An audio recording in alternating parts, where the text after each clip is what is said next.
and welcome to Psych Attack. I'm Dr. Jasmine B. MacDonald. Today I'm catching up with Rahim Thawer about envy and its impact in our social and sexual lives.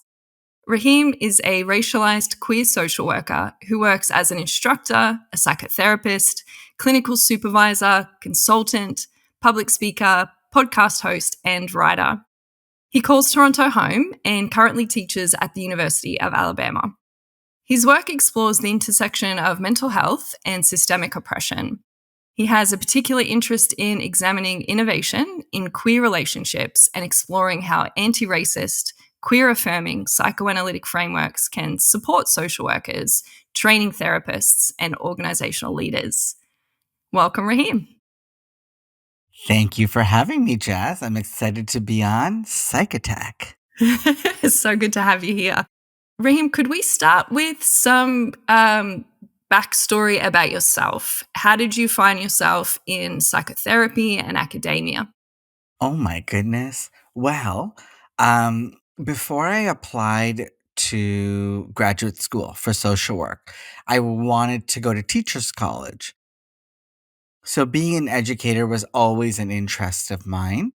And I picked social work over counseling psychology, for example, because there was a lot more discussion in curricular materials around systemic oppression.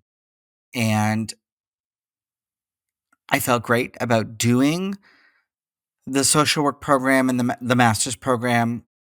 And following my master's, I went in to do clinical work. But I found, as many people do after their master's degrees, that you don't get enough education or foundational education around psychotherapy. And so I was working at an HIV/AIDS organization and an HIV and sexual health testing clinic. And then I worked as a therapist on a family health team. And as I was learning more and more about practice, I began teaching as a sessional lecturer at a couple of universities in Toronto. And I just got reconnected with the passion for teaching. And one of the things my students would frequently tell me is, "Hey, Rahim, you give so many great, concrete, real life examples." And that really motivated me because I thought, I really need to be in practice and teaching. I really can't do just one or the other. And I'm passionate about all clinical education, but social work education in particular, because I want social workers to be able to think in therapeutic and psychodynamic ways. I want them to be able to think not just about systems, but out of the box ways of interpreting behavior and connecting with people. You know, I'd been an adjunct or sessional lecturer for a while, and then I saw this opportunity for a doctoral program at the University of Alabama. And this particular program the focus I'm doing is actually on organizational leadership. But what I'm trying to do is look at how psychoanalytic theory can inform diversity, equity, and inclusion initiatives. I find a lot of people are trying to do DEI training, which, if you're from the old school, it's just called anti-oppression training. But that doesn't culminate in an organizational intervention in and of itself. Or it could be a component, but there's more to organizational behavior. And I'm really curious about, the metrics of DEI where people get left out or the process of exclusion, what goes on in the psyche of the organization and how it mimics that of the family unit. And so as I began, I applied for this doctoral program and I simultaneously applied for a full-time teaching job. And lucky me, I got all of it. So now I am extremely busy. I'm happy in the work. It's quite exciting. And I'm here for just a few years and I like to learn. So academia, clinical practice, and then carving out kind of a new area of learning for myself is is a dream, but it's a Mm. lot. Mm. I have the fortune of speaking to really interesting, talented people like yourself through this podcast and through other work that I do. And I notice how they often say I was lucky enough because I know all the work that you would have put in. And I've read your content on your website, where I have to really emphasize that I felt the same thing that students have said to you. You know, today we're going to talk about envy. And I was reading through your write up on this topic and how it relates to clinical work. And I was getting really excited because it was so practical. And I felt like I was tagged in it a little bit, which I didn't like, because we've all had that experience of feeling a sense of envy towards other people. I was like, oh, that doesn't feel nice, does it? But your work is really practical and has that important theoretical and practice experience behind it, but draws on that lived experience for folks who are reading it. So, yeah, a good way to say basically, I think you're quite talented, and luck is only a part of it. And to segue Well, to our thank you. topic today. So, why the focus on envy? How did this come up for you in your work and in your writing? Well, it started with a keynote address I gave. I think it was in 2000 and I want to say 2017, where I did a keynote address at the Guelph Sexuality Conference, which is at a university in a mid-sized city in Ontario, on shame and sexuality. And I took that to the bank. I ran with it for a bit.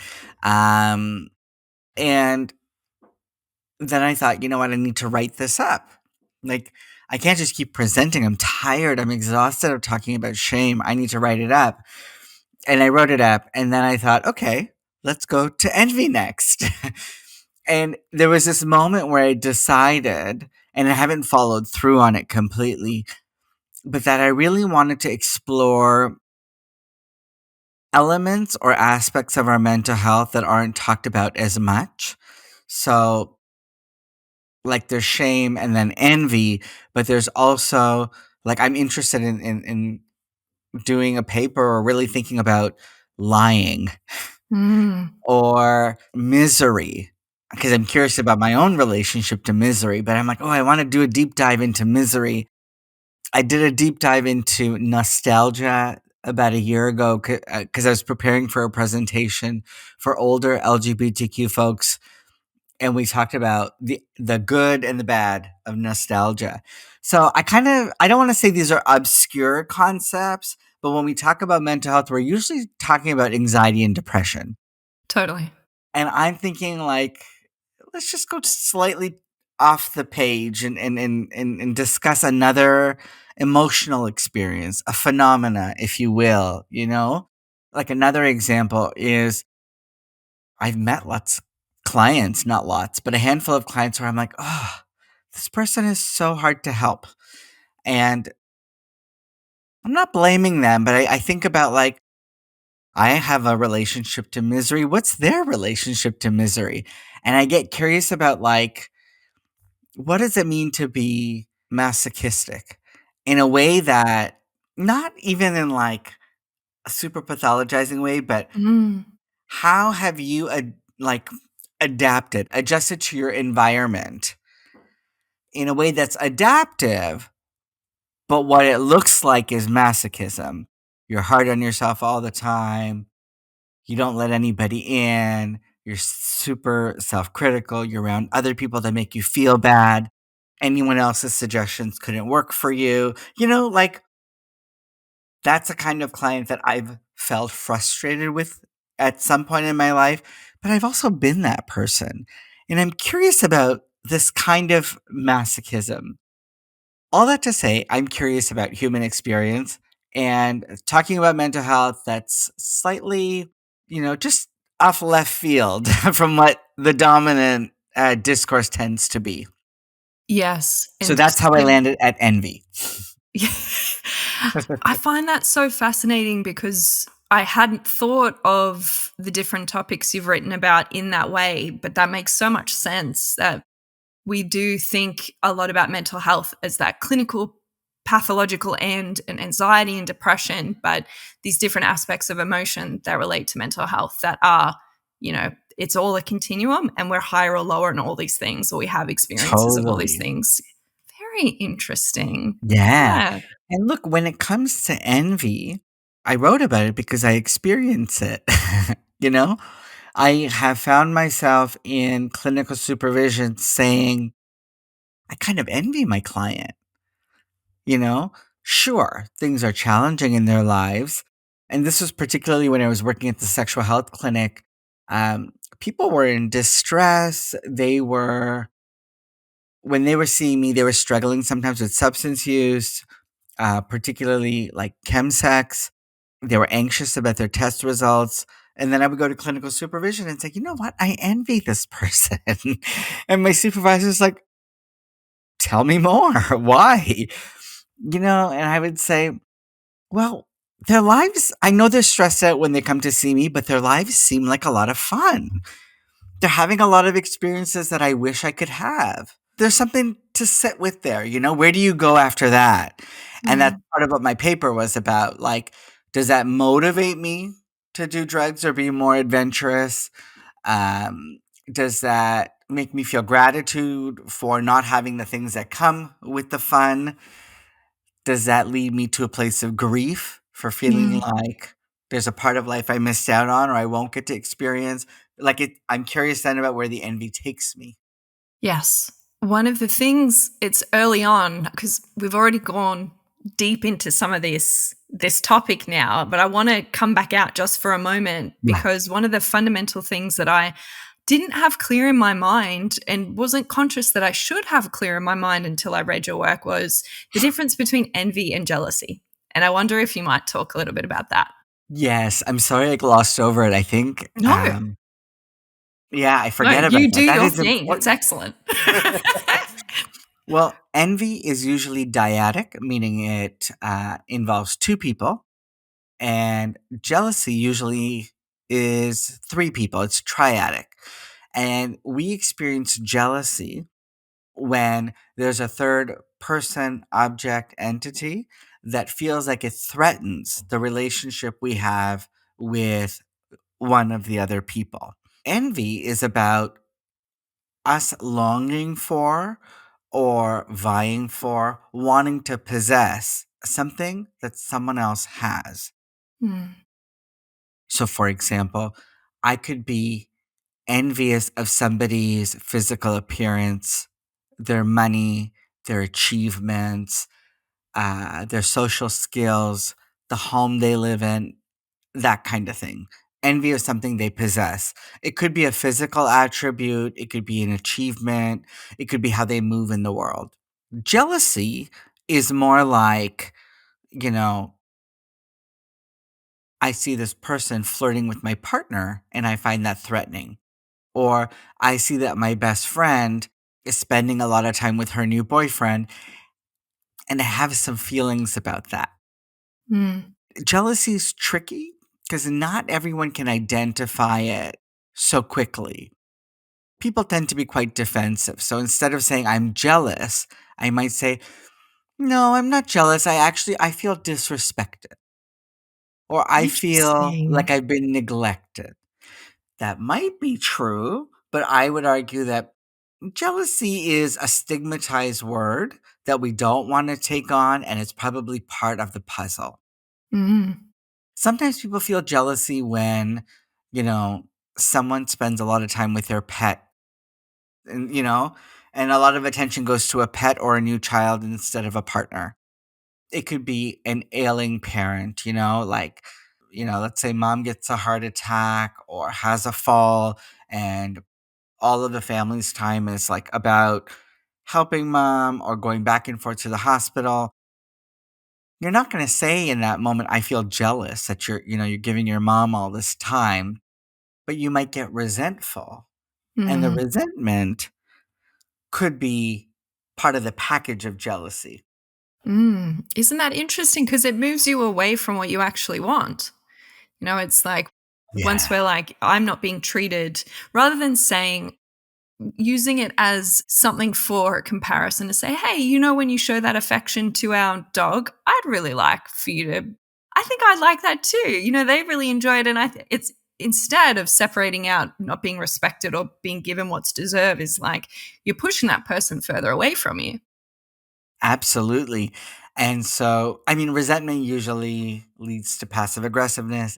It might hurt somebody, but it doesn't have the intended effect of bringing them closer to you for the most Mm. part. And, I can just imagine someone being very warm and cuddly with their pet and someone else looking and thinking, I wish you were that judgment free with me. And you named it already, Jazz. It's about when you see this occur and your jealousy gets activated, what is your underlying unmet need? You Mm. know? And maybe it's to be loved unconditionally. It's to be cared for. It's to be recognized or respected. It's to be considered. It could be so many little things. When it comes to envy, however, there isn't always like the level of relationship between you and the person you envy can look like so many things. All the things I talked about with jealousy were about people who are already kind of close. So I find envy can really take you to a hard place when you put that desire, I want what that other person possesses, onto somebody you don't know that well. Because then Mm. you want to be their friend. You want proximity to them. You want to be like them. You want their life, but you don't actually know that much about them. You imagine that because they have the thing you want, which is usually social skills, wealth, achievement, certain attributes, status, you assume other parts of their life are great. But we have no idea. Mm. It's a really good point. And in reading your work, I started to think about something that hadn't really been on my radar before and really stuck with me as quite powerful. So I'd like to talk about it. Please do. When we might have envy and for someone of the same sex and we're same sex attracted, and how Mm. that can kind of complicate a situation, or add to that experience of envy. Do I want to be like this person? Do I want to be with this person? Is it a combination of both? And hopefully I haven't misinterpreted No, you or have not. poorly I think, explained that. no, totally. I think that is a big part of every young, well, I don't know about every, but a lot of young queer people's developmental process, figuring out who we are in the world. And we grow up in a binary world that comes with these rigid scripts about what masculinity and femininity is. And so if I think about myself, the guys that I wanted to be around, it was confusing. Am I attracted to you? Or do I want to be like you? Or is there something about my attachment that's getting activated where I think, wow, you're being nice to me? That doesn't happen very often. And you're the same gender. I should hold you as close to me as possible because where will I find somebody else like you? But that's attachment. If I'm thinking just envy, I might also start emulating the way the other person behaves, um, and my proximity to them, and the motivation for my relationship might be about envy. Now, that doesn't have to be so bad. Like, I wouldn't want people to think, okay, well, I got to do a check on who my friends are. Are they just close to me because they're envious of me? But it doesn't take much for us to all think about somebody we recognize when they were in a position of power, status, or notoriety, where we're like, I kind of do want to be a bit closer to them. I do want them to notice me. I do want them to see me. It's like we want a part of whatever it is they have, right? Mm. If your envy takes you to a place of hostility, you could say, I like what you have, to I want to possess you. I want to be you, or I want to destroy you. It can come out in a form of hostility. Mm. That's also why people will sometimes say, like, if you say, I really hate this person, I'm really angry with them, a thinking person might be like, oh, I wonder if you actually like them Mm. or you want to be them. or there's a part of them that you wish you had, like your disowned part. Yeah. I notice for a lot of people, when I talk about like systemic oppression, people will often talk about, oh, how this kind of man walks through the world. There's a type and it's super activating. And I'll sometimes think, I'm like, yeah, that person represents certain things. And I wonder if part of you wished you could do that or be like that or have that energy. And part of your Mm. anger is like, it's about the lack. It's about what you don't have or what the world hasn't allowed you to have. And then in that case, your envy is about systemic privilege that other people have that you don't get to Mm. have. Super interesting. It's really powerful. What do you think that means in a therapeutic context when you're supporting someone and you might be picking up on these aspects? Like what? And maybe it's more general than that, Raheem. Maybe Mm, it's like tips for listeners of you may be more or less aware of someone that you might envy, mm. ways to think about and manage that envy in a productive way. Yeah. I think we've gotten to this like funny place of saying like here's a healthy way to deal with something versus an unhealthy way. And I can appreciate that some ways of dealing with things are more adaptive, like they will work out better for you, they will be better received. But I would also say if you feel enraged and hostile, as long as you're not hurting anyone, you could sit with that for a bit and just say, I'm feeling this way. That's where my envy's taking me for a little while. That's also okay. I don't want to jump to say that that's unhealthy. But I think for a lot of people, naming the envy and the feelings around it is like a big step, can be an intervention in and of itself. And then I would say the next step is, where does that envy take you?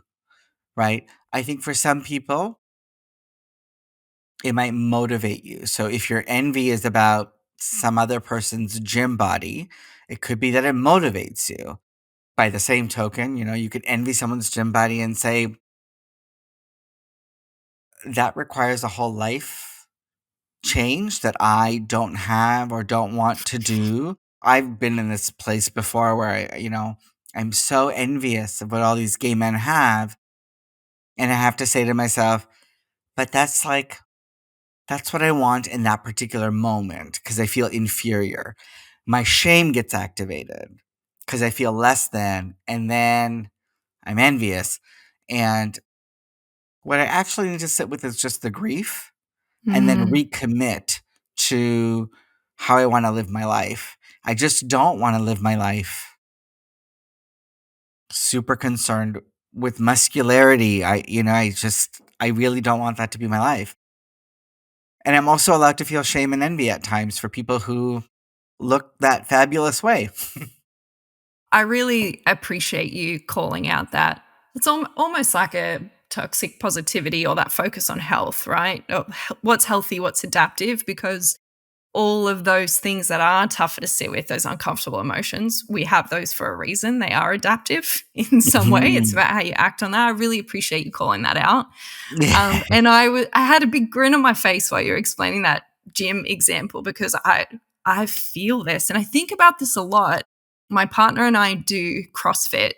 And so this is completely scalable, but compared to gym workouts I had done before, the people who go to CrossFit are incredibly athletic and sculpted and they can just do incredible things. And I'm like Yeah.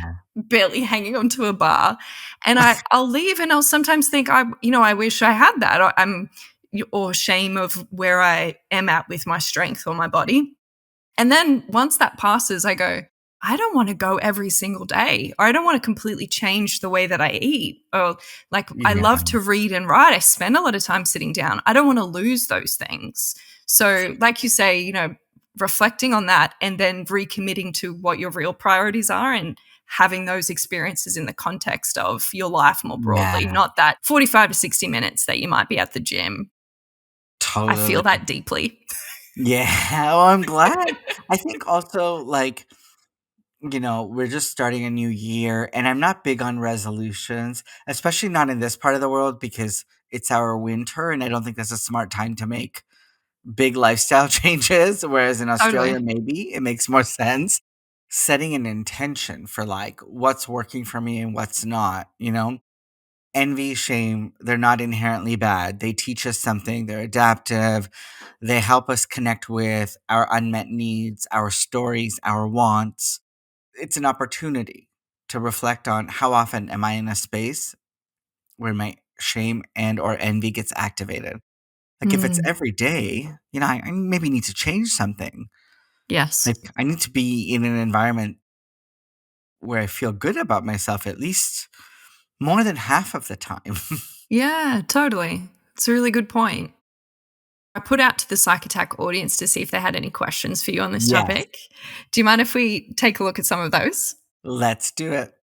Amazing. So we have a couple here, and some people preferred not to be specifically mentioned, but we have a frequent listener and a friend of mine, Kelly Shaw, who has asked a question as well. So the first question is: has envy gotten worse as a result of social media, or are we just more aware of it? And how would we even be able to know the answer to that question? Like, how would we measure that? Yeah. It's a good question. I don't have like a scientific evidence-based yes or no, but what I can say is, you know, from what I'm understanding in the literature and what like the conferences I go to, there is a strong correlation between time spent on social media and unhappiness and depression, along with anxiety. So I would suggest then that, you know, if what's going on our screens activates our envy, then yes, it could be getting worse.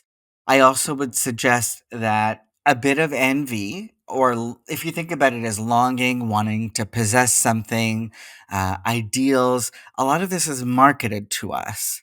Mm, And I think capitalism thrives on our envy and our desire to be something else. And if you're on your phone, you're getting ads. And those ads are capitalizing on your insecurities. As you're scrolling and you pause even a millisecond on the diet pill, the gym ad, the thing that'll make you smarter in 10 seconds, whatever it is, you know, the algorithm picks up on that. And so it could be that you are a good consumer and you're like, oh, this doesn't affect me, or I've turned off all my filters. You could also be somebody who buys a lot of garbage thinking it's going to make you a better human. Hopefully, you realize at some point, you know, this nifty kitchen tool is not going to improve your life that much. I had to learn that after many nifty kitchen tools. As somebody who just orders takeout most of the time. So, yes, I think it does make our envy worse. It maybe makes our mental health worse. I think we could also take a step back and say, like, how seductive is the thing that I'm looking at?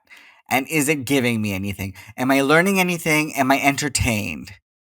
I think those are the two categories. Maybe there's something else. Or maybe am I feeling more connected to other people? You know? right. You can figure out like what domains and to have a bit of an assessment for like when you need to stop or what Mm, you need to engage in versus not. I've unfollowed on purpose even friends who post a lot of gym bodies, um, people who are constantly at a wedding. I don't know what those people do for work, but they're constantly everyone has those friends are constantly at a wedding and it's out of town. And I'm like, I don't love this life. I just want to mute it because I don't know if I feel envious even. It just makes me feel bad. It makes me feel something. And I'm like, I want mm, less of that.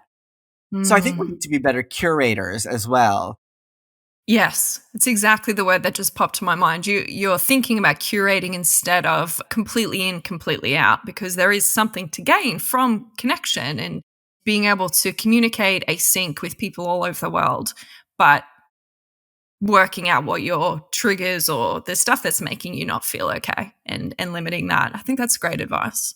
For those of us who are content creators, you know, like I'm online creating things, you're creating things. I think we're also susceptible to the comparison trap of like followers. And I was talking to another therapist recently about what does it mean to even have that many followers? Does that mean people consume your work? Does it mean they learn from it? Are you actually an influencer? As in, do you have an influence? Is that a power you want? Does that in return affect your life in a positive way? Who the hell knows? There's like But we this think subtle about it, it competition sinks around. in. Yeah. Yeah. Yeah. Because you want to share what you're creating. And part of that is because we wouldn't do it if we weren't really interested intrinsically in the content. But then sometimes it can shift to, well, how much attention does it get or how much response? And so now why am I creating this or using social media? And yeah, that can have Yeah. definite uncomfortable comparative aspects to it for sure. Yeah. Like how you say that with a smile, like, yeah. Yeah. Welcome to the club. I'm there, sister. I'm not immune, you know? I'm like, I think about these things, but I'm also living it. Yes. As are we all. So Yeah. Yeah. I think we could talk for a long time on that. It might be quite therapeutic. So I'll wait till I'm paying you for that. I'm on my way to Melbourne. Okay. So another question was, and Rahim, I think we've touched on this a little bit, but I just want to phrase the question as it was asked. Can envy be cured or managed, for example, through things like CBT? Sure. So, okay. So cognitive behavioral therapy looks at the connection between our thoughts, feelings, and behaviors. So if you were a client, I might say, is there a situation that activates your envy? Let's say you said, we're at family dinner and my uncle is asking my sibling a lot of questions about their work life or their family life. And you say, my envy gets activated in that context because I feel overlooked, for example, or I wish people would give me that kind of attention. Then we would say, okay, what are the thoughts that show up for you? And we would try to see if there's any unhelpful thinking styles there. And if it warrants looking at more helpful ways of thinking or alternative thoughts. So CBT can be useful. Instead of trying to treat it right away, though, we might even take a step back and say, what does it tell me about this context, this setting, and how I fit in? Is there a gender dynamic here? Does this tell me something about the family? Is there a way in which they see me that I want to change? I'm going to sound like a broken record, but I said this to a friend of mine this summer. You know, a lot of things can be boiled down to shame and grief, you know? So the moment you feel like you're overlooked or you feel inferior, you could just say, I feel an immense kind of loss around what this experience could be. Mm, In the same way where that envy comes up, you might just revert to some grief and think, oh, I wish there was more interest. I guess I'll have to find that somewhere else, you know? right. So I'm hesitant to say that or to put the onus on the individual to Mm, cure themselves. If you feel chronically envious and you're chronically comparing yourself to somebody, and that's paired with the kind of emotional dysregulation, like you feel easily distressed, high anxiety, you want to withdraw a lot, or you feel like you want to attack people. That's what I mean by dysregulation. There may be something a bit more complex underneath mm, that you would want to talk to a professional about. Sometimes people have a kind of past trauma where a core feature is chronic invalidation, and that makes navigating the world really challenging. And so, a person with that kind of history might then feel envious in every relationship, might feel activated in every social interaction. And envy is a component of it, but there's an underlying emotion regulation that needs to be attended to. right. And I think that might lead us then into this last question, which is almost like the opposite end of that. How come some people don't seem to get envious or perhaps are not as impacted by envy? I can only guess. I can only guess. I can speculate. I think family of origin is very important. and our experiences and like the way we are cast as kids, as being in competition with one another, with your cousins, your siblings, your classmates, that kind of thing. So it's my belief that that has a huge imprint, a huge impact. The other side of that is, how much praise and affirmation have you gotten throughout your life about your accomplishments, or just for being you? Do you get celebrated enough? Because if there's something that you're longing for and that need has gone unmet for a long time, you might carry that with you kind of in your backpack. I'm like, here's my need. Can somebody meet this need? You know? Another element that we can't overlook is, I think, like, systemic oppression and privilege. Some people really are, they're handed a set of cards that work really well for them and open doors, and somebody who's witnessing other people's doors being open while their doors and windows are being shut is gonna have a reaction, you Mm, know? And so being marginalized, not having access to opportunity, or witnessing over and over how other people can kind of sail while you're doing some heavy lifting, that can bring up like a lot of resentment. My mind is going to an example of a workshop I did with a group of managers at a nonprofit health organization. And the CEO said to me, I know a lot of people that experience envy, and Rahim, the way you described it, yeah, they get kind of hostile, or they say something passive aggressive about my achievement or my role, but I don't think I experience that. And she was like, why do you think that is? And I thought, you know, I wonder if you've just built a lot of confidence around what you have to offer, and you've stepped out of the game of comparing yourself. But part of it is part of the structure within which you live your daily life. You go into work and you're at the top of the ladder. you know it's not that you don't have insecurities, but you're not doing the same mental gymnastics, and you haven't had to for quite a while. So it right. might be that that position you're in makes you the object of envy for other people, which can make you uncomfortable. It can also be experienced as a microaggression. If you're a woman in a high position and people are hostile because you have made it and they haven't somehow. But if you're at the top of that ladder and you have been for a while, you might not be in that headspace. You might not be primed for envy in the same way. I really like how you've drawn it away from just being individual difference to inherently we're in an environment, and that is going to mean that this is more or less relevant for other people. That's a Always. really eloquent description there. Yeah, very You interesting. know, I was in Toronto for the winter holidays, and I both peddle body positivity and talk about hating my body at times. I'm like, all of these things can happen. And Mm. I wasn't feeling great about my body in Toronto, but I love Toronto because it's full of all my gay friends. And as soon as I got back to Alabama, I told my bestie, I was like, oh my God, I feel skinnier in America. That's all And I thought, relative. yeah. And not that slim and skinny should be a measure of wellness, but what the hell? It's deep in my psyche. That's where my mind went. That's what I noticed. And so my point isn't that I'm shallow. My point is that the environment has a huge impact on how we see ourselves. Yes. Yeah. Absolutely. It's really important to keep that in mind. Yeah.